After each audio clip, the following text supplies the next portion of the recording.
Kwa hiyo tuwakuta wawili tukajikangana na mke wake. Sawa. Na hata wewe usipokuja. Halo. Sasa niambie mwenyekiti wa serikali ya mtaa aitishe mkutano akute mko wawili. Anaitisha. Basi. Lakini Yesu haaishi.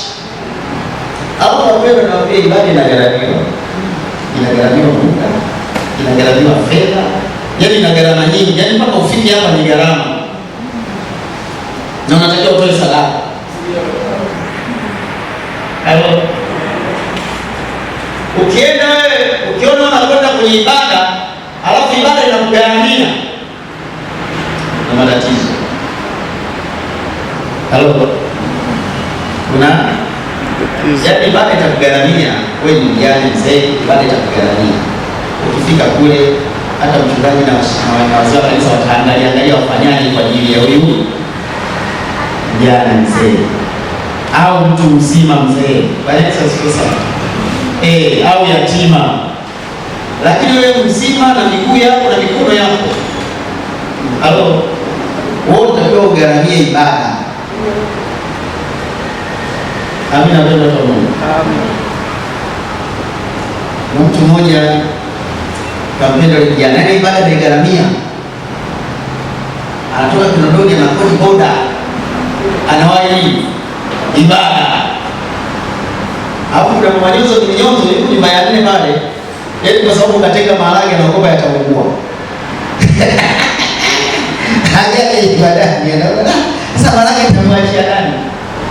Unaona kilimo tofauti eh? Siku moja yule kijana akahamishwa. Akapeleka Songwe. Chuo kikuu yeye na branch yake Songwe. Ni mkufunzi mwandamizi pale tulikuwa akapanda wote aenda Songwe. Akaenda Songwe. Bwana Yesu asifiwe sana. Amen. Sasa huyu mtu wa ibada akienda Songwe, sasa hata ungekuwepo watu kadhaa kama sasa huyu tena tukaenda Songwe. Bwana Yesu asifiwe sana. Wajua kuna maombi kukata rufaa. Ezekiel alifanya hayo. Lakini yale maombi ya kukata rufaa lazima uwe na tangible evidences. Uwe na ushahidi wa kushikika. Ukati ufanye hivi. Bwana Yesu asifiwe sana. Uwe na vielelezo. Kuna jamaa mmoja ana kesi, hapo kwenye kesi amekata rufaa ndani ya kesi. Ndipo anaendelea kwa mahakamani sasa. Anaongea kitu kama hicho. Ana vielelezo, ana vitu vya kusema. Bwana Yesu asifiwe. Kweli pia ana vitu vya kusema. Na vitu vya kusema nini? Akaambia Mungu muangalia kazi. Halo. Akamwangalia. Hivi bila wewe kata rufaa kumwambia nini Mungu? Hata kopo la rangi yeye kununua. Halo. Hata kopo la rangi la kanisa yeye kununua. Sikia maombi.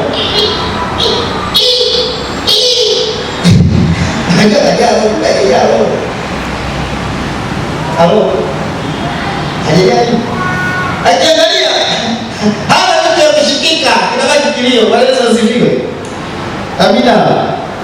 Tunaendelea na somo letu. Amen. Kumi ya sadaka ni mambo yasiyo isha. Amina kwa Mungu. Amen. Na Jumapili tutakuwa tunamaliza. Na tutamaliza vizuri. Bwana Yesu asifiwe sana. Na hata leo hapo utatoka tofauti. Hautatoka vile vile. Neno la Mungu haliji bure. Haleluya.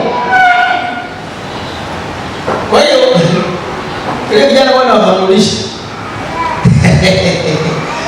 Unajua, wewe unaweza kuomba maombi yako miaka 6. Ukiona na feli mwambie kakalale. Aliomba mpaka kuonekana kama mlevi.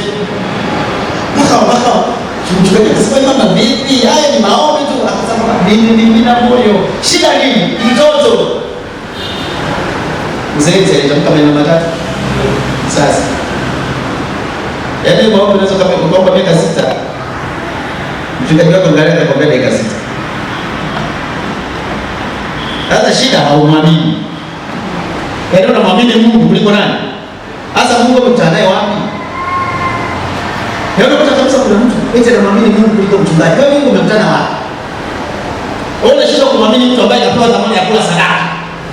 Hivyo unajua kula sadaka? Kazi ya kula sadaka unaijua? Ni ajabu. Acha mtu anayekula sadaka, achana naye kabisa. Yaani Mungu kajiweka mbele nani? Yaani Mungu hatakutana naye barabarani. Halo. Kwa Yesu akatumia maneno ya Yesu akasema awaaminie nini? Ameniamini mimi. Anawaambia wale watumishi na watumwa. Anasema awaaminie nini? Ameniamini. Halo. Haya maneno hakuiambia jumuiya yote, aliwaambia wale mitume awaaminie nini? Ameniamini mimi. Nani ameniamini mimi? Ameniamini yale mtume. Ukiwa na mashaka na mchungaji wako, unaongeza muda wa kupata matatizo yako. Bwana Yesu asifiwe. Kitabu cha Waamuzi sura 20. Nataka nihubiri nguvu ya sadaka kwenye mambo yasiyoishi. Sura mstari wa kwanza na wa pili, afu tutaruka. Naomba tuweke kwa sauti usome vizuri.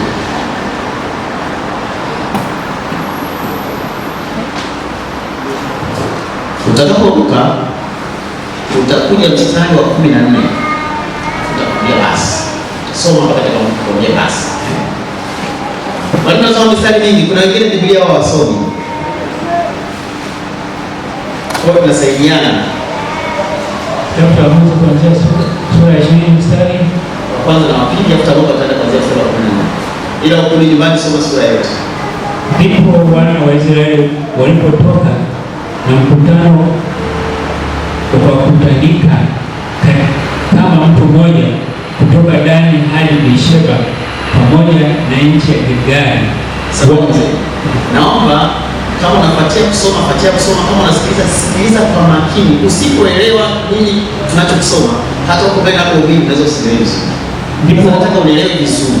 Kwa hiyo sikiliza vizuri haya maandiko. Naomba waanze tena. Ndipo wana wa Israeli walipotoka na mkutano ukakutanika kama mtu mmoja kutoka Dani hadi Beersheba pamoja na nchi ya Gilgali, wakakusanyika mbele za Bwana huko Mispa. Wakuu wote wa makabila yote ya Israeli wakahudhuria huo mkutano, na watu wa Mungu wanaume 1,400 waendao kwa miguu na walio na silaha. Sasa sikii kama pamoja na sala kuna. Unaona mkutano Ndio. Wanaweza kukutanika. Lakini katika mkutano kuna watu 400,000 au ni askari tu. 400,000 kwa lugha nyingine ni watu 400,000. Yaani katika hilo kusanyiko, alafu pia kuna askari 400,000. Wanaweza kukimbia kufanya vita au hawajapata farasi au ni wa miguu. Wanaweza sasa. Kuna askari wa farasi na kuna askari wa miguu. Hawa ni askari wa miguu peke yake. Wanaweza kushika silaha watu 400,000 katika hilo kusanyiko. Sasa wanataka kufanya nini? Tuendelee mbele. Anzia mstari wa 18. Lakini mwana wa Benjamin wakakutanika huko Gilgali. Kule mwanzo tunaona wana wa Israeli, sawa? Hapa tunaona wana wa nani? Wana wa Benjamin. Kwa hiyo makabila 11, sawa, ya Israeli ambayo ina askari 400,000 yanakwenda kufanya vita na ndugu zao kabila moja la Benjamin. Ina askari 26,000. Sikiliza. Endelea.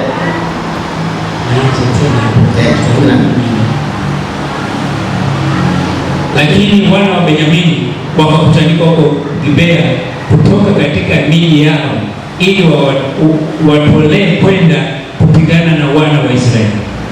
Hao wana wa Benyamini walihesabu siku ile kutoka miji yao wanaume 26,000 waliokuwa na silaha, mbali na hao waliokaa Gibea, ambao walihesabiwa watu wateule 700.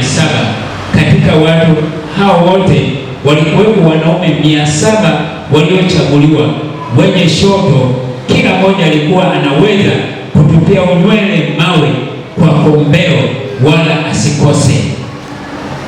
Nao watu wa Israeli, mbali na hao wa Benyamini, walihesabiwa kuwa ni wanaume 400,000 wenye silaha. Hao nao walikuwa ni watu wa vita. Basi wana wa Israeli wakainuka kukwea kwenda Betheli nao wakataka shauri kwa Mungu, wakasema, ni nani atakaye kwenda vitani kwanza? Wakaenda Betheli wakataka shauri kwa Bwana. Maana yake ni kusanyeni mtu mmoja, yaani wamekwenda kutaka shauri kwa Bwana. Maana yake ni unatakaje shauri kwa Bwana? Yaani kwamba sasa nataka kwenda kutaka shauri kwa Bwana. Tafsiri yake nyingine ni nini? Maombi. Sasa kutaka shauri kwa Bwana maana yake kwenda kwenye maombi kwa ajili ya jambo lako. Hawa watu wanaenda kwenye maombi. Bwana, tunaenda vitani, tuko watu 400. Tunaenda kupigana na ndugu yetu Benjamini. Tuongoze, tufanyaje? Mungu atuwajibu. Ninaenda kwenda vitani kwanza kwa ajili yetu juu ya wana wa Benjamini. Bwana akawaambia, Yuda atakwea kwanza. Jamani, Mungu alijibu au kujibu? Alijibu. Tuendelee. Basi wana wa Israeli waliondoka asubuhi, wakapanga hema zao ili kuvamia Gibea. Watu wa Israeli waliondoka ili wapigane na Benjamini, nao watu wa Israeli wakaviandaa vita juu yao huko Gibea. Wana wa Benjamini wakatoka Gibea wakawaua watu 22,000 katika wana wa Israeli siku hiyo. Jamani, mwanzo pia nina character, nina nyimbo, nina walinda. Kwa napenda watu leo. Hawa watu lakini wameenda kufanya vita. Benjamini wako wangapi? Kwa Benjamini akawaua Israeli wenye wastela lakini watu 26,000. Yaani askari 26,000 wameenda kupigana na kikosi cha watu 400, wameua 22,000. Kwa hiyo wastani wa kila askari mmoja wa Benjamini aliua mtu mmoja. Na watu 400 wakashindwa vita. Endelea. Lakini watu hao watu wa Israeli wakajitia nguvu, wakaviandaa vile vita mara ya pili, mahali pale walipojiandaa siku ya kwanza. Wana wa Israeli wakakwea juu na kulia mbele za Bwana hadi jioni. Wakamuuliza Bwana wakasema, je, niende nikaribie tena kupigana vita juu ya wana wa Benjamini ndugu yangu? Bwana akasema, haya, kweni mwende kupigana naye. Natosha. Endelea tena 24. Basi wana wa Israeli wakakaribia juu ya wana wa Benjamini siku ya pili. Benjamini alitoka kupigana nao kutoka Gibea siku ya pili, wakawaua watu 18,000 tena katika watu wa Israeli hao wote waliokuwa wenye kutumia upanga. Amen. Baba yetu na Mungu wetu mwema, katika jina la Yesu, jina la ajabu, jina lenye uwezo na nguvu nyingi, ninakubariki kwa ajili ya jioni ya leo tena kwenye madhabahu yako ya Galilaya ambao umegharamia kwa damu yako ya thamani sana. Gharama ile Mungu ndio ambayo inatuponya na kutuinua. Gharama ile Bwana ndio imetuleta pamoja tena jioni ya leo. Gharama ile Bwana ndio ambayo imetuweka hapa tumetulia Mfalme, kusikia kutoka kwako Mungu ye hai. Tunaomba mafuta ya Roho Mtakatifu Mungu yakashuke Bwana, ukatuandamie tena kwa namna nyingine siku ya leo, ukatupe msaada na kutuinua kwa maneno haya. Ni katika jina la Yesu Mwokozi Baba naomba na kushukuru. Naomba tuseme amen. Amen. Nishasimama maneno kidogo leo, nataka niongee sana. Bwana Yesu asifiwe. Ninaongea habari ya nguvu ya sadaka kwenye mambo yasiyoisha. Kwa hiyo juzi tuliangalia nguvu ya sadaka kwenye mambo yasiyoisha. Bwana Yesu asifiwe. Amen. Haleluya. Na jana tukaangalia nguvu ya sadaka kwenye mambo yasiyoisha. Tukamwona jinsi ambavyo Yona nabii alifikiri yeye akijitupa kwenye maji mambo yatakayofanyika yameisha. Kumbe huyo Mungu ambaye tunamwabudu na kifo anakimiliki yeye. Tafsiri nyingine, Yona angekufa angekuwa mshinda Mungu. Mungu akamwambia sasa subiri na kufa ufi. Hapo unajua hebu fikiria piga mahesabu ya tumbo la nyangumi. Hapo nyangumi haendi hivi kama mimi, sawa? Mimi anapita kona. Wakati kaangalia kilima kitoka kule kipita kona hiyo anatapika. Sasa ndio baba anatapika kule ndani. Pika. Nyangumi anaenda hivi. Anakuwa anakuzungusha ndani, anakuzungusha ndani. Nikakupa kufikiria kidogo, nyangumi ni wale viumbe ambao hawatafuni. Kwa hiyo Mungu lazima watengenezee joto kali sana ndani ya tumbo, kwa sababu wanaishi maeneo ya baridi, alafu ndani kinatakiwa chakula kimeng'enywe, na lazima awekee acid kali sana. Kwa hiyo jamani, alikuwa anaishi ndani ya acid. Unafikiri alikuwa anapata nini? Alianza maombi ya ghafla. Piga maombi siku ya kwanza, piga maombi siku ya pili, piga maombi siku ya tatu bila. Akaomba kutangaza sadaka. Akasema Bwana, ukija kwa nitakutolea sadaka. Mungu akasema jamaa sija kwa sadaka gani? Na tangaza sadaka. Mimi niwaambia siku moja kwa jamani, Mungu ndiye tumekia, ni Mungu mkorofi. Yaani hakuna mkorofi kama Mungu. Bora ugombane na shetani. Kwa sababu ukishagombana na Mungu naye anakusaidia. Yeye anakuonyesha kitu cha tofauti. Wale msikie. Anakuonyesha kitu cha unaweza kuwa na kila kitu afu kama huna kitu. Yaani ukapata kila kitu hapo kukusaidia. Mbona kwa hiyo? Hivi mshasikia mfalme, yaani mfalme unajua maisha ya mfalme, afu mfalme akapata ukoma. Kwa mfalme akajengewa na taifa lile lilikuwa ni city. Mfalme akajengewa kibanda nje ya mji. Yaani mfalme anatawala lakini uko kwenye kibanda nje. Unajua ni rahisi ukisoma hakuna kula bata tena. Bata unakula wapi unakoma? Kuna mfalme huko, kuna vitu vinafanyika vizuri, wewe mfalme uko kibandani. Watu wakija na chakula na kumiminia kwenye chombo chako, vyombo vitakii vingi sana. Alafu utakii mbonani.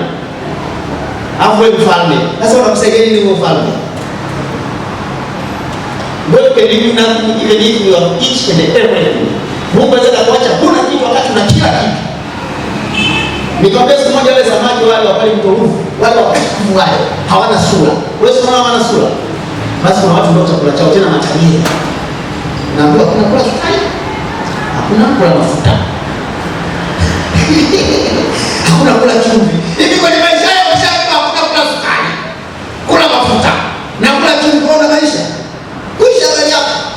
Na una magorofa matatu kali hapo. Kuisha bali hapo. Huli chumvi. Huli sukari. Huli mafuta. Inabidi kutafutia samaki wa kambo wa mtorufu. Chekisha maisha. Hapa kutia chumvi. Uko na wapi? Haja sisi tunasikia tu. Unajisikia kisukari huko, unasikia pressure huko. Nini ndio watu wanatamu. Watu wana nini? Watu wana. Na ukisikiliza wao siji watu. Watu wana nini? Nutrition yao. Kila mtu anakwambia kwake. Usileki. Wewe unakwambia bila koga kasoro sumu. Yaani kasoro sumu. Na sumu yenyewe kuniambia sio sumu na yeye anapiga. Yaani kama unaniambia kama sio sumu. Yaani unaniambia sumu kimya kimya. Napiga na maisha yanaendelea. Amina. Mimi siku moja niliwekewa sumu. Mzee tunakumbuka. Niliwekewa sumu. Sana usiku tumbo limevimba hadi asubuhi. Nataka ni tumbo moja na sukari. Yaani shakubali matokeo na daktari yuko jirani yangu wasijarati. Sasa wanasemezana nasikia, lakini mimi siwezi kutoa sauti, siwezi kuona. Wasema sasa hata tukipeleka saizi ni gharama. Tusilipa kwamba sote tupunguze gharama za usafiri. Maana siwezi kufika hapo. Afu nikakata network. Kumbe naona. Nikasikia watu wanaongea sana kwa bebe. Wanipeleka hospitali, maana yake ananipeleka mochwari. Ghafla nikashtuka. Afu nashtuka niko kitandani. Sasa kuna mahali nilipokuwa. Hapo mahali ni pazuri. Hapo nishtuka niamka pale kitandani nikasirika. Kumbe nilishaondolewa. Nilikasirika. Sasa mke wangu na daktari wameshangaa. Sasa tutajua nakasirika. Najaribu kukumbuka kule nilipokuwa kumbukumbu zilinyang'anyana zote. Mpaka leo sikumbuki. Lakini kwa mahali pazuri na maswali, yaani mahali pazuri, yaani kaka sana najaribu kukuta kumbukumbu hamna.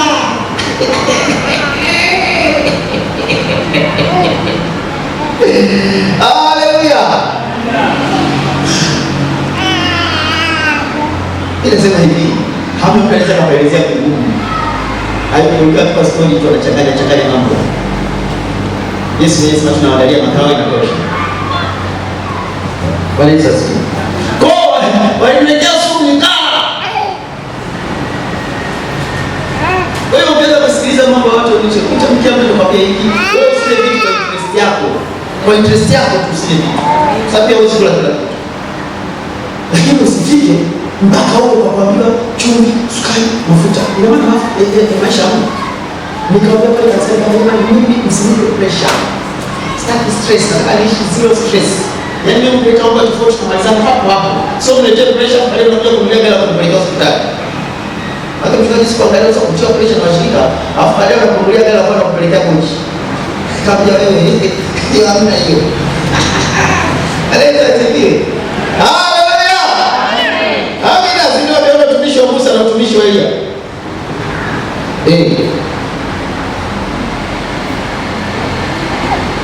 Tunaongea habari ya sadaka au nguvu ya sadaka katika mambo yasiyoishi. Biblia inatuambia habari ya wana wa Israeli. Ukisoma hii story kwa wakati wako, kuna tukio lilitokea kwenye taifa la Israeli. Tukio baya. Sasa kuelezea sasa, italia muda.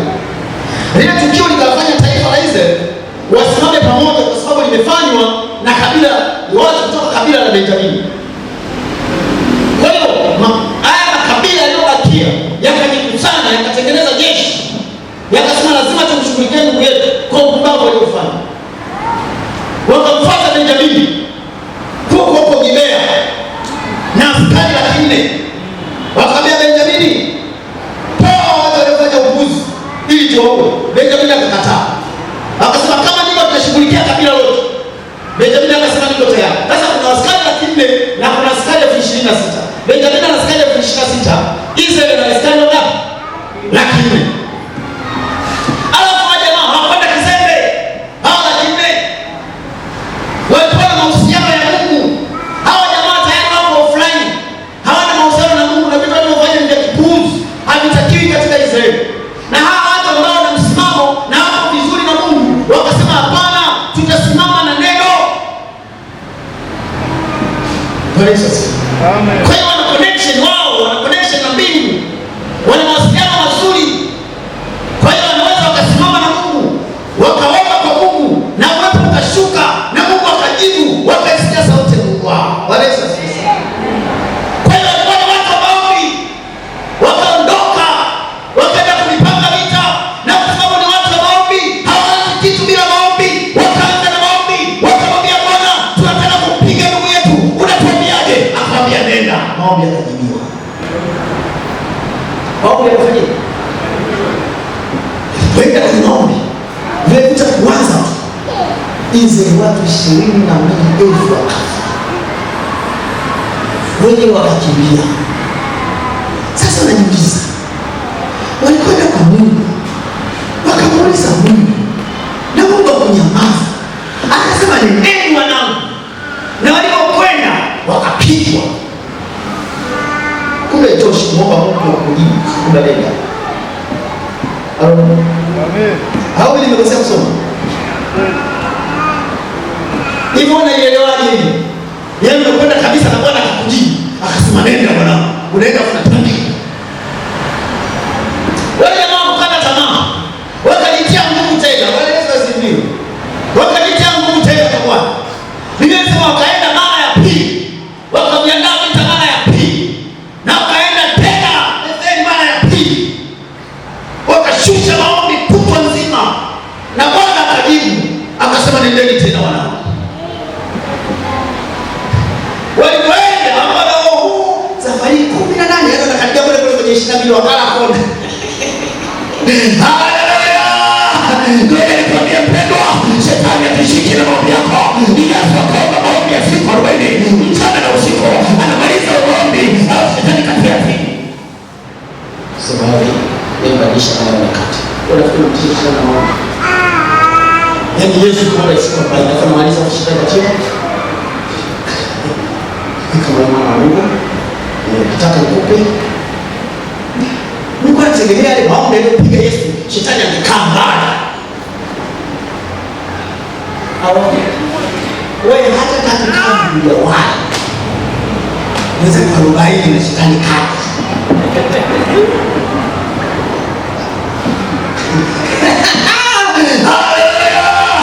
Bwana Yesu asifiwe. Anamaliza yule mwanaume maombi. Shetani huyu hapa. Shetani atishiki na maombi unayoomba mama. Atishiki na misamiati unayosema. Hao wanaume wakashuka, wakaenda Betheli, wakashusha maombi, wakamwambia Bwana, tunakutaka na nguvu zako. Tunakutaka kwenye vita hii. Kama tunavyosema leo, tunamtaka Bwana na nguvu zake. Mungu akashuka, uwepo wa Mungu ukashuka, sauti ya Mungu ikashuka, ikawapa uhakika. Kama ambavyo unaenda kwenye maombi yako, tunapoomba wa Pentekoste, tunapoomba Galilaya, huwa tunaona wingu linashuka la Mungu, Roho Mtakatifu anashuka, tunanena kwa lugha na unabii unatoka, lakini tukitoka tunapigwa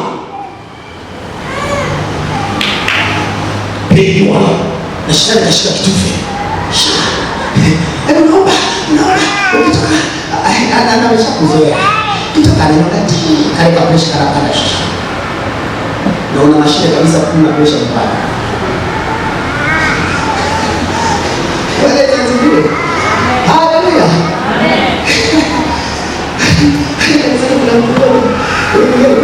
Tunashiriki cha presha kabisa. Siku nitapiga simu saa 8 usiku. Ndio wengine ndio wanalia kabisa kama kafa. Pressure ilikuwa 50. Kwa hiyo sasa hivi miaka 50, pressure 50 mwezi ndio kutoka. Nikafanya kitu. Tukaona bwana kushare mzaki. Ndio kufanya. Ndio kama ana pressure. Ndio. Mtoto yuko chuo kikuu, ni ana pressure. Mama afisa wa maisha ya kijana ana pressure. Ni pressure. Yesu asifiwe. Nikamfundisha siku moja. Na kuna watu ndio wanaelewa haraka. Kuna watu ndio wanaelewa taratibu. Wengine wanaelewa haraka. Wengine hawaelewi kabisa. Na watu wako. Si niwaambia kama nilishaambia yote ngere kwa kanisa tu kama karata. Sio kama ndani. Nikasema tu kama nini? Ndio ukata nasema. Ushakucheza Afrika. Niambie karata namba 3 ina kazi gani? Ina kazi gani ndio karata? Haina kazi. Karata namba 4. Karata namba 5. Karata namba 6. Kasoro namba ngapi? Kwa 7 na 2. 7, 2 na 8. Zile karata ziko mstari ngapi? Ziko mstari mbili. Sio? Sasa tufanye calculation, sawa? Na zinakuwa 4, sio? Kasoro ile madokeo. Zingine zinakuwa 4. Kwa hiyo tuchukue namba 2 ina kazi kidogo. Unaweza kupiga mtu sababu ndogo, sio? Namba 3 haina kazi. Namba 4 haina kazi. Namba 5 haina kazi. Namba 6 haina kazi. Tunaweka 7 na 8. 9 haina kazi. 10 haina kazi. Ngapi hizo jumla? 6. 3, 4, 5, 6. Tunaruka 7 na 8. Nenda 9, 10. 6, sio? Aya. Tunaenda kwenye Q ya 7.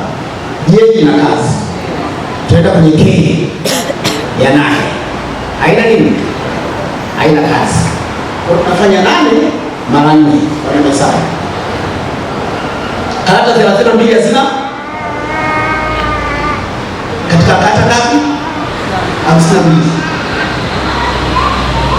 Kwa hiyo kuna karata pale 16 tu zenye kazi. Kwa hiyo ni kile kikundi chote karata zenye kazi ni kazi 16. Kwa hiyo kanisa tuko hivyo. Msione mko wengi. Hili ni madarasa. Kasoro wewe.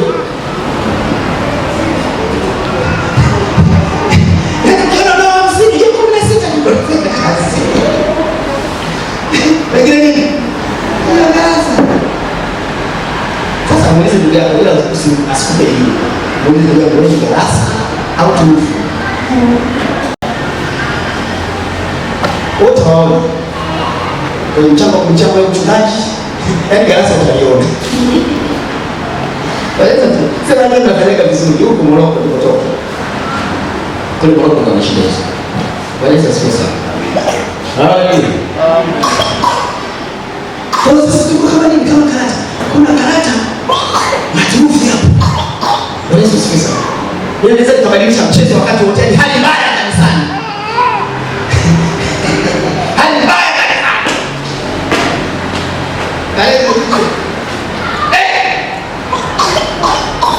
Leo tunajua serikali. Yeye hali mbaya. Umebana. Alafu mtu anaangalia last card hapo unajua. Unaondoa hii. Shabadilisha matokeo. Haja kuna watu kanisani wanaweza kubadilisha matokeo. Anaweza sikisa. Na kuna wengine wapo hapo.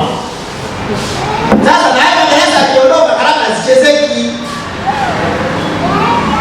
Kwa hiyo hata madarasa yapo tunaangalia hivyo. Darasa hizi. Tutafanyaje sasa? Haleluya.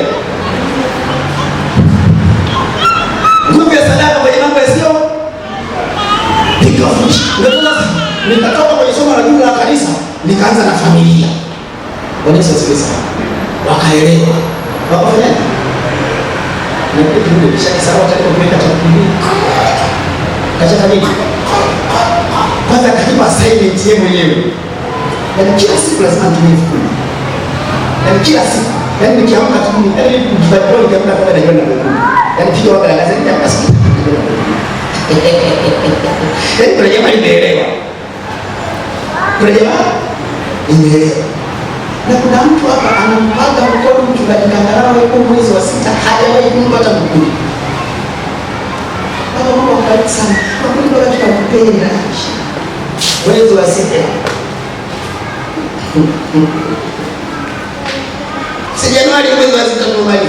Miezi 6 hujawahi kumpa Kangarawe hata halo. Kuna jamaa kiamka hivi nakwambia na leo kanipa. Nikisafiri nitumie huko. Nikichanganya na tuma nyingine 10,000 lazima tatu. Bwana Yesu asifiwe. Unajua kuna vitu vingine hapa nilisema dini. Ndio ndio kwa mchungaji wetu hapa. Wala kwa ndio mchungaji anataka mtoto shule. Nilicheka kwa shule na baba yake.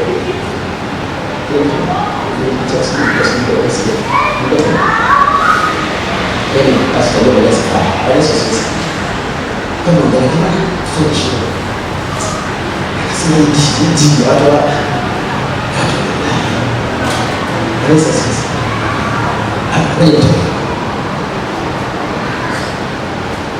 sasa yule binti katika hii familia semuanya akafanya assignment yake.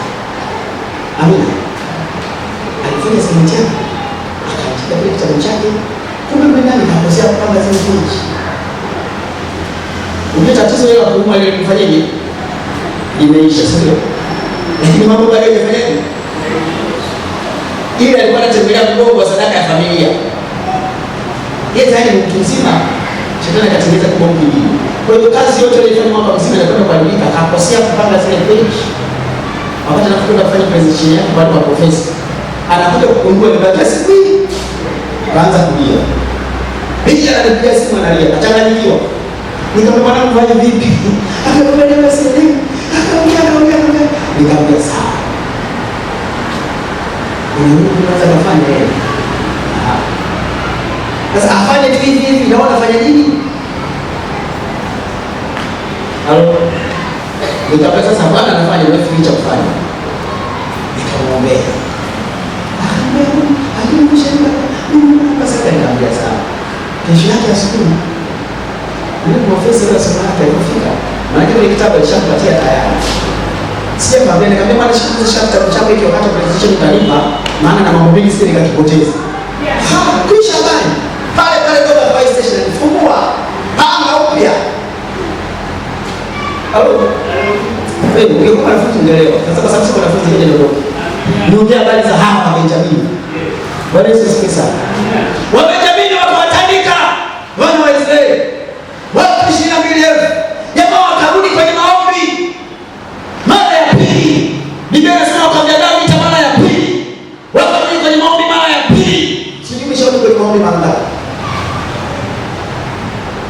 Ishirini pale. Waliporudi mara ya pili, Biblia inasema ngoja nisome hapa, nisome kwa Biblia. Mstari wa 22 nasema, lakini watu wa Israeli walijitia nguvu, wakaviandaa vile vita mara ya pili mahali pale walipojiandaa siku ya kwanza.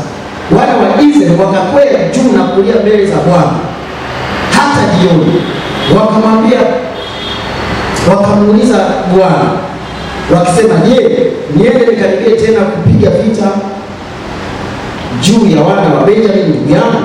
Bwana akasema, haya kweli, mwende mkapigane naye. Yaani Mungu anajana. Mara ya pili wameenda, wanaambia vipi? Anasema kweli tena. Bwana anajibu, sio shetani. Wakaenda wakatana kwa 18,000. Yaani watu 18,000 wanakufa kwa vita siku.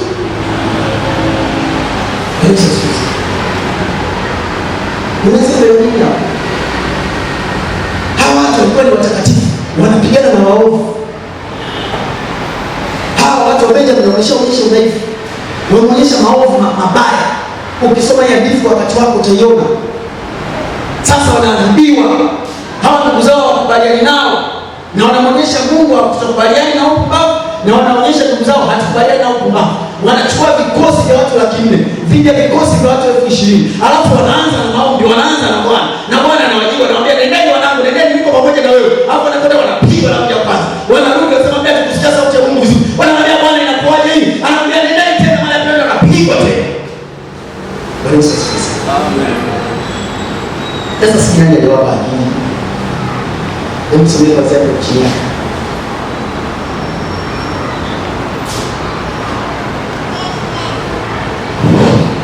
Kwanza mstari wa 26 ndio 20.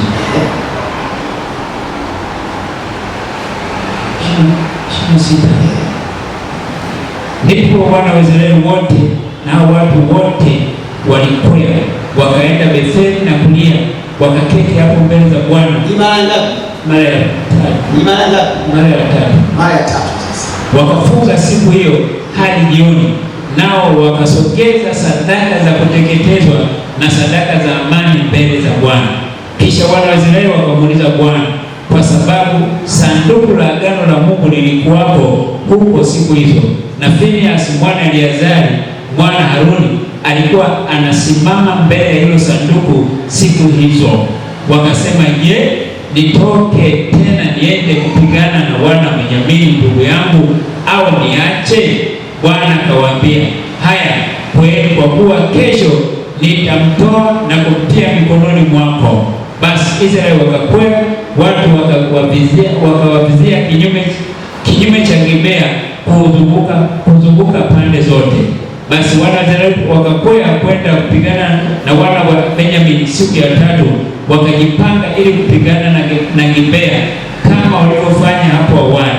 Nao wana wa Benyamini wakatoka waende kupigana nao, wakavutwa waende mbali na huo mji. Kisha wakaanza kupigana na kuwaua Israeli wapatao 30 kama walivyofanya hapo awali, kwa kuwaua katika siku hizi katika njia hizo kuu. Inasema wakawaua kama walivyofanya awali. Kumbe wanavutwa. Waleza sivyo. Wewe kuna maisha unaweza ukaishi mpaka shetani akazoea. Anakuwa na desturi ya kunyanyasa. Anafanya kama awali. Anajua huwa anakufanyaje. Pamoja na maombi yako huwa anakufanyaje. Waleza sivyo sana. Lakini siku mambo yamebadilika. Na hata jioni leo unaweza kubadilisha mambo. Hata kama shetani alizoea, anajua ukimaliza morning glory anajua kubania wapi. Ukimaliza siku maombi ya jioni anajua kubania wapi. Ukimaliza 3 kama anajua kubania wapi. Bwana Yesu asifiwe. Hawa watu walipigwa mara ya kwanza, wakapigwa mara ya pili, mara ya 3 wanakwenda na ufunuo. Haleluya. Biblia inasema ya kwamba walipeleka mara ya 3, wakafunga na kuomba, wakalia mbele za Bwana, hawakwenda mikono mitupu. Biblia inasema wakamsogezea Bwana sadaka, wakaweka sadaka za kuteketezwa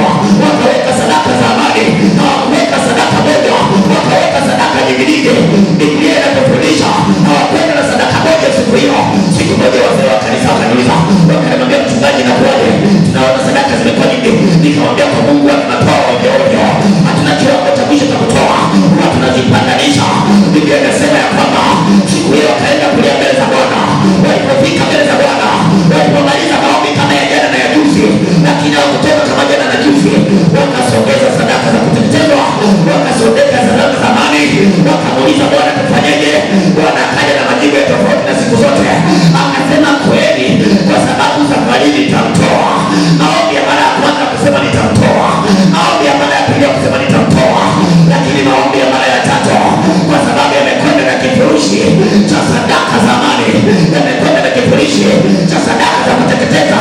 Mungu akafunguka akasema, nendeni wanangu, na safari mtaenda na nitamtoa Benjamini. Benjamini alikwisha zoea, Benjamini alikwisha zoea, aliendelea na mazoea, hakujua watu wamebadilika. Nataka nikwambie jioni leo, shetani ana mazoea na wewe. Nataka leo ajue kama umebadilika, ajue kama umebadilika, ya kwamba sasa wewe ni mtu wa sadaka. Hata kama jambo lako ni la muda mrefu, hata kama jambo lako liishi, watu wakamaliwa kumaliza mambo, wakamaliza mambo kwa sadaka. Kuna mambo hayaishi kwa maombi, hata ufunge na kugaragara lazima yaende na kifurushi cha sadaka ya kumaliza mambo yasioisha. Ile vita ilikuwa ishi, kila wakipanga vita wanapigwa. Watu wanakimbia, wanapigwa na watu 26, wanakwenda raundi ya kwanza wanapigwa, wanakwenda raundi ya pili wanapigwa. Sijui mama umepigwa raundi ya ngapi, sijui mama umepigwa raundi ya ngapi, wawezekana ni raundi ya 6 au ya 7, sijui umepigwa raundi ya ngapi, lakini nakwambia jioni leo ya kwamba iko sadaka ya kumaliza mambo yasioisha. Ila baba sekelebosa sijui kama naongea na mtu anaelewa ya kwamba iko sadaka ya kumaliza mambo yasioisha. Hawa jamaa wakapata ufunuo, wakajua haya mambo yaishi kwa maombi peke yake. Haya mambo lazima yaende na kifurushi cha sadaka. Walipolia mbele za Bwana, na Bwana akawahi kumwambia, hakuwahi kumwambia sasa wanangu mnakuja mna sadaka tafanyaje? Mungu ananyamaza, wakiondoka wanakula mkomoto, wanaenda wanakula mkomoto. Haijalishi una maombi kiasi gani na roho wanashuka na unagaragara kiasi gani. Hawa watu walikuwa wanaomba na Mungu anashuka juu yao, mbele ya Mungu inashuka juu yao, lakini matatizo yanaendelea, lakini shida ziko pale pale. Lakini walipokaa wakaelewa, walipoelewa, walipopata ufunuo, upate ufunuo jioni ya leo. Haleluya, upate ufunuo jioni ya leo, upate ufunuo jioni ya leo. Hawa watu wakapata ufunuo, wakasema wakaenda kwenda mikono mitupu, wakaenda na sadaka za amani, wakaenda na sadaka za kuteketeza. Mbingu zikafunguka, zikaja na vitu vya ziada. Unajua mbingu wameza vitu vya ziada. Amen. Unaelewa? Unajua kuna maisha tunaishi mpaka shetani kishazoea, anajua anakupita vipi. Hawa wanajaribu, walishazoea, wanajua wakishamaliza maombi yao wanajua wanawapigia wapi. Kwa hiyo mara ya 3 walikuwa wanakuja kwa mazoea, wanajua mmoja wa kwanza tayari wapigwa 30 kama jana na juzi. Wanaweza sasa lakini kumbe jamaa wamesema wamekuja kwa tofauti. Mungu ameongeza vitu. Walipokuwa wakienda kuomba na bia kweli, lakini safari amesema kweli nitamtoa. Bwana Yesu asifiwe. Ili neno kulitamka mara ya kwanza, wale neno kulitamka mara ya pili, lakini walipokwenda mara ya 3 wamejifungasha na vifurushi vya sadaka. Biblia inasema Mungu akasema kweli maana nitamtoa. Amen. Haleluya. Amen. Mungu ni kweli. Amen. Mungu amejikomiti. Alisema tu nendeni basi. Sasa bwana mkienda atamshi. Bwana anambia nendeni. Yeye bwana twende tutapiga nendeni. Nenda mkula mkomoto. Sasa nendeni.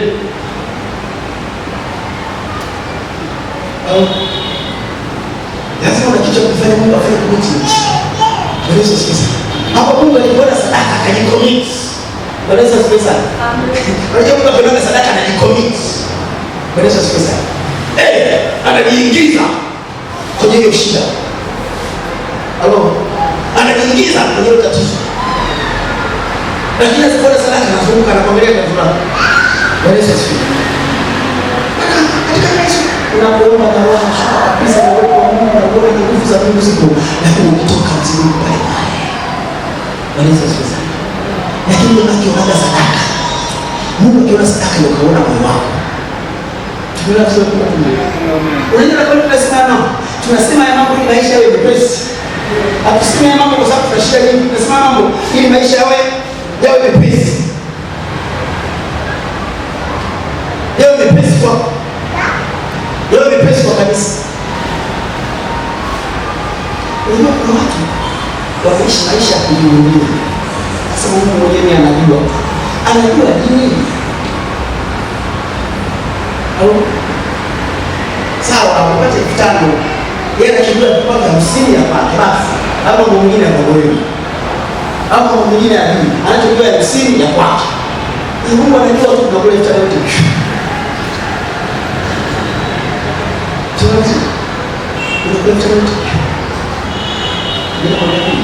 Utatembea na hizo siri zako mpaka viatu vichangaya. Halo. Unaweza mimi mambo ya kweli.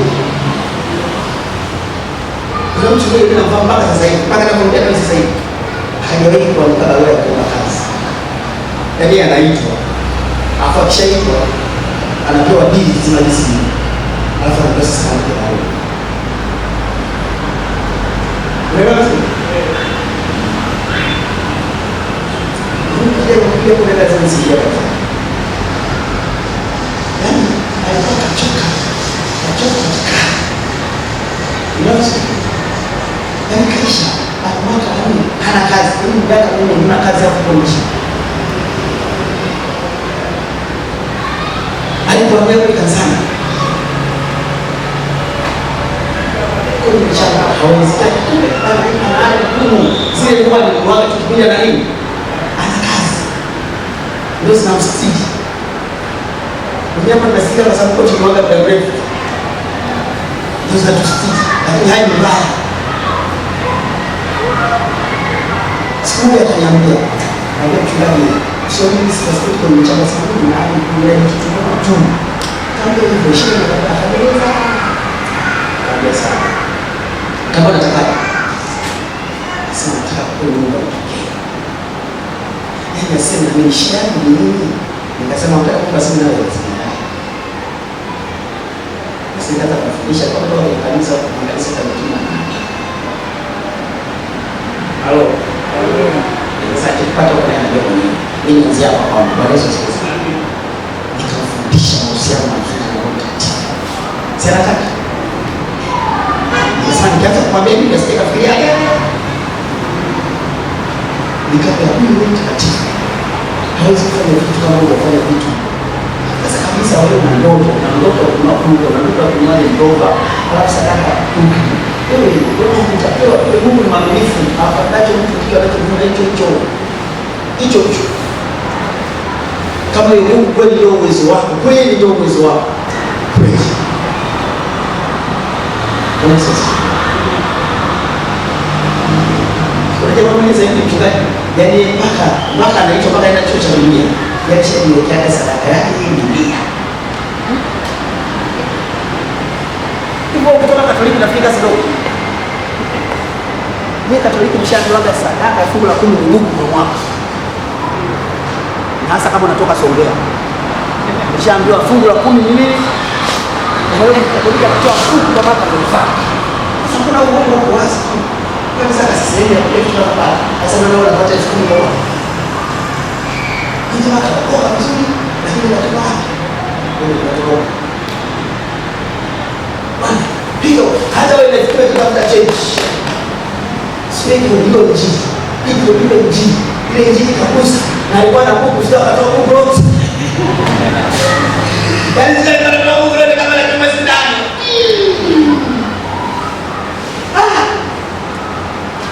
Nilikuwa ndio moja leo hapo. Alikuwa na misikia wazi. Sasa kutoa nilikuwa pale fahamu. Na Mungu sasa alikuwa anatafuta. Anatoa mkono.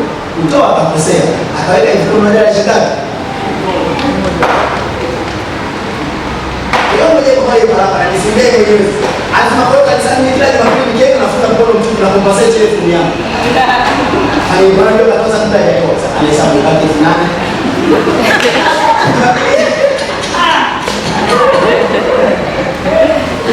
Sasa wewe ndio unaokoka kaja kanisani. Wewe unaona kile kazi kiasi gani? Hapo tunataka sisi. Yaani unatusumbua kwa sababu tunatoka huko. Amen. Na wengine hawana shida, unajua na shida. Wewe fanya usemi kwa sadaka mimi na mimi. Wanakusudi kwa nini? Kwa Mungu. Ndio wao.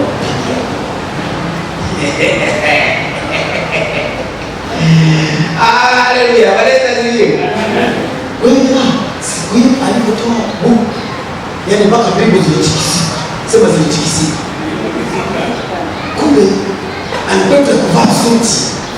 Anataka kufanya nini? Na tunakaa roho hii. Unajua nilipofika siku hiyo, nikaona moyo wangu tu tulivu mbele suti. Kumbe jamaa katoa Mungu. Kwa sababu ya siku ile Mungu ilikuwa imetikisika. Umeelewa? Unajua kutoa sadaka ikakutikisa kwenyewe inatikisa na kitu kingine. Wewe sio sikisa. Sina nafsi. Basi nimalizie kusema dada wangu. Katika kule kumfundisha, siku moja yuko pale Mbezi shule. Anakuja huko Mbezi ya Kimara. Anatoka makumbusho. Niko kwenye dada. Kuna kijana na mwingi pale nasikika. Shikasha fundisho za Roho Mtakatifu. Anasikia kabisa Mungu wake. Yaani ambaye ni kijana shule. Na mimi familia nibakia. Kisha ipa naona na tiketi yake. Anaambiwa atoe ile tiketi. Atoe. Na kisha pia hesabu ya dagaa na nani na nini? Chini. Ali ile gari inaondoka. Ndio kufanya kazi. Akasema tukumbushe, tujione, tukumbushe. Kutufundisha nini? Tujione tukosea, kutukumbusha tukasahau. Akasikia maumivu ya moyo mpaka akaja kulia kwa mchungaji eti tukashinda kutoka kwa Mungu. Yote hiyo alishirika na Mungu. Nikabasi kwa tukupa neema, akasema na wewe jingine. Ili la pili sasa. Lakini Mungu akamwambia nipe kiwanja. So nishika Mungu mimi akabaki nipe kiwanja. Na baada ya zile alikuja kufanikiwa kutoka kwenye kiwanja. Bwana Yesu. Na ukumbuke mlango aliokoa. Na mlango kisha kupiga na mchungaji. Yaani sio za mchungaji. Sasa anamwambia ni mwana. Sasa sio ndefu. Bwana Yesu.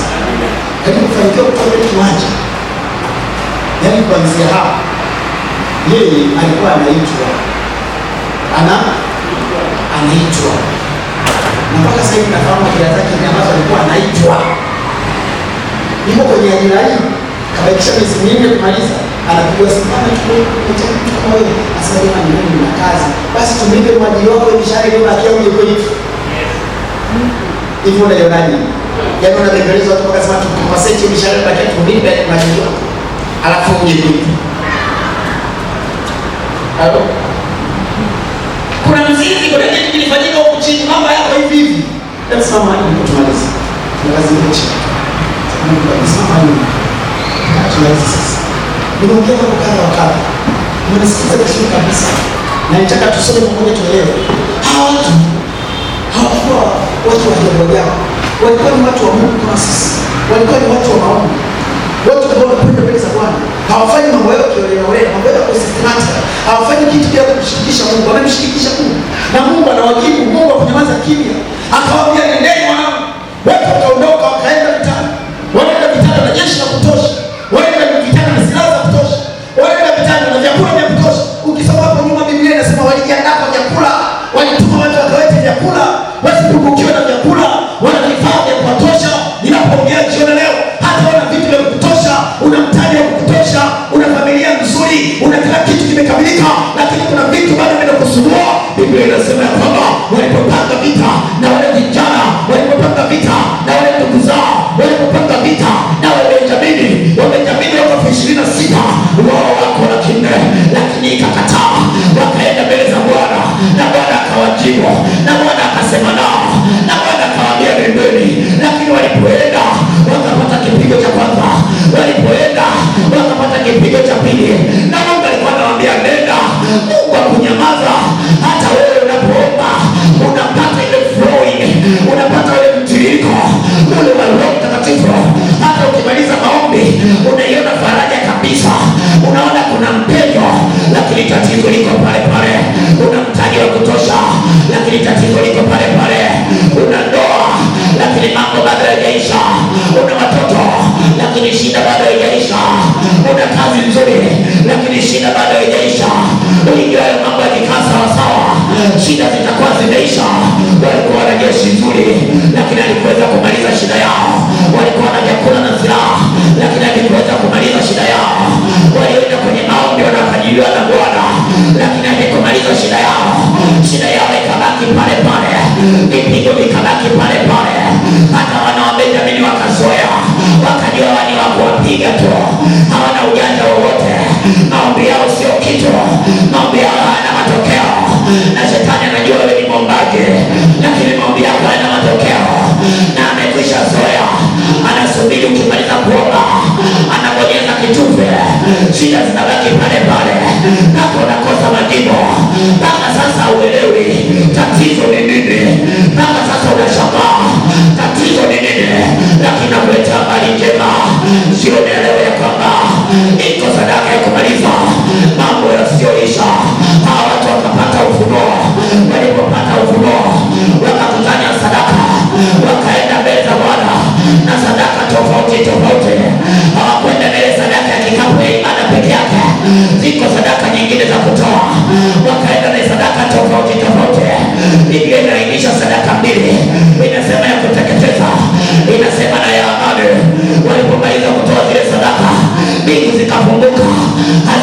nendeni kama siku zote, vikasema nendeni na mimi nitawatoa. Nitamtoa Benjamini wako jioni leo. Kama utalichukua somo hili, kama utachukua neno hili, kama utaelewa maneno haya, Benjamini wako lazima atolewe. Haleluya. Ni mama unaomba, lakini kuna Benjamini anakusumbua. Ni baba unaomba, lakini kuna Benjamini anakusumbua. Una ndoa nzuri, lakini kuna Benjamini anakusumbua. Una kazi nzuri, lakini kuna Benjamini anakusumbua. Una huduma nzuri, lakini kuna Benjamini anakusumbua. Ninapoongea jioni leo, kuna Benjamini unamwona kwenye maisha yako. Lazima tumkatae jioni leo. Lazima tumkatae jioni leo.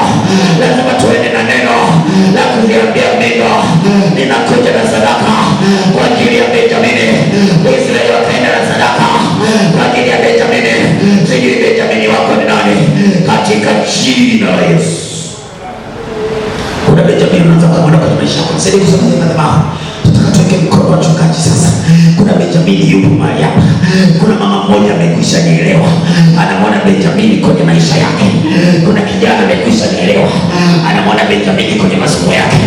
Kama unamwona Benjamini kwenye masomo yako, kama unamwona Benjamini kwenye maisha yako, kama unamwona Benjamini kwenye ndoa yako, kama unamwona Benjamini kwenye afya yako, kama unamwona Benjamini kwenye biashara yako, kuna mahali unamwona Benjamini anasumbua. Benjamini aliwasumbua Israeli. Walikuwa wako 26 lakini wanatamba. Benjamini anatamba. Akikiangalia kikosi cha Israeli, Benjamini anatamba. Inawezekana yuko Benjamini anatamba kwenye maisha yako. Yuko kwenye tumbo lako ameweka uvimbe, anatamba. Yuko kwenye kifua chako ameweka ugonjwa, anatamba. Watoto wako wakienda shule hawaeleweki, wanarudi na maziroziro. Benjamini anatamba. Mume wako afya anasumbua, Benjamini anatamba. Benjamini akawa anatamba, lakini hakujua kama watu wamepata ufunuo. Hakujua kama watu wamepata fundisho jipya. Hakujua kama watu sasa wameelewa. Akaja na utaratibu ule ule. Benjamini anajua hao watu ni wale wale. Nataka Benjamini ajue leo, kama sio yule yule, kama wewe sio wa kawaida, kama wewe umebadilika, kama wewe ni mwingine. Haleluya. Rimesekete tarababababa shekete mosaka. Utasema maneno haya kwa sauti, yaani usiseme kwa sauti ndogo. Biblia inasema wale watu walipaza sauti alafu wakalia mbele za Bwana. Tunataka tupaze sauti alafu tulie mbele za Bwana, kwa sababu kuna Benjamini unamwona kwenye maisha yako. Rama sekelebosi, utanipatisha maneno yangu alafu utasema kwa sauti, alafu tunaanza kumchapa Benjamini. Sema wewe Benjamini, wewe Benjamini, rudia wewe Benjamini, wewe Benjamini, katika maisha yangu. Benjamini wa magonjwa, Benjamini wa kuharibu mimba katika maisha yako. Benjamini wa biashara katika maisha yako. Benjamini wa ajira katika maisha yako. Benjamini wa huduma katika maisha yako. Jioni ya leo ninakutangazia kukukataa katika jina la Yesu mwana wa Mungu aliye hai, na nitakuja kwa ajili yako Benjamini kwenye madhabahu ya Galilaya nikiwa na sadaka katika jina la Yesu. Aya, anza kumkataa wewe Benjamini. Omba sasa. Hizo kelele umepiga zinatosha. Kama umejaa roho, nena kwa lugha. Raba sekeba. Mkatae Benjamini. Amekutesa sana. Ametesa ndoa yako, ametesa afya yako, ametesa watoto wako, ametesa watoto wako, ametesa kazi yako, ametesa biashara yako, ametesa huduma yako. Karibu mchungaji Swai, weka mikono juu ya watumishi wa Mungu, maana tunamkataa Benjamini, tunamkataa Benjamini, tunamkataa Benjamini, tunamkataa Benjamini. Rakaseka rebusa. Hii vita tunaishinda. Ramakasara baba.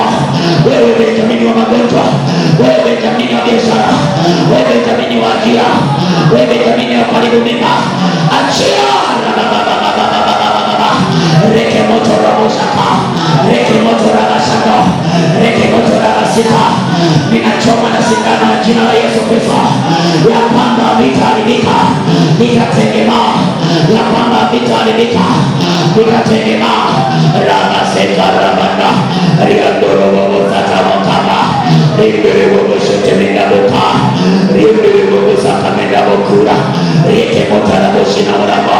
Wewe Benjamin achia, wewe Benjamin nenda nje, wewe Benjamin nakataa kwenye vita hii, Benjamin nakukataa kwenye vita hii, Benjamin nakutupa nje. Ribakotoroboso riandara babaseke, ulizoea manyanyaso juu ya watumishi wa Mungu, lakini jioni leo Benjamin nakutupa nje, lakini jioni leo Benjamin nakudhoofisha. Toka! Piga kelele wewe Benjamin, piga kelele wewe Benjamin, piga kelele wewe Benjamin. Benjamin achia, Benjamin achia, Benjamin achia, Benjamin ama, Benjamin ama. Inapiga, inapiga na mishale moto. Benjamin ondoka. Sekerebo sakamaka, sekerebo sakamaramba, sekeraba sakamakuria. Rindoro boshetema, rindoro boshetema.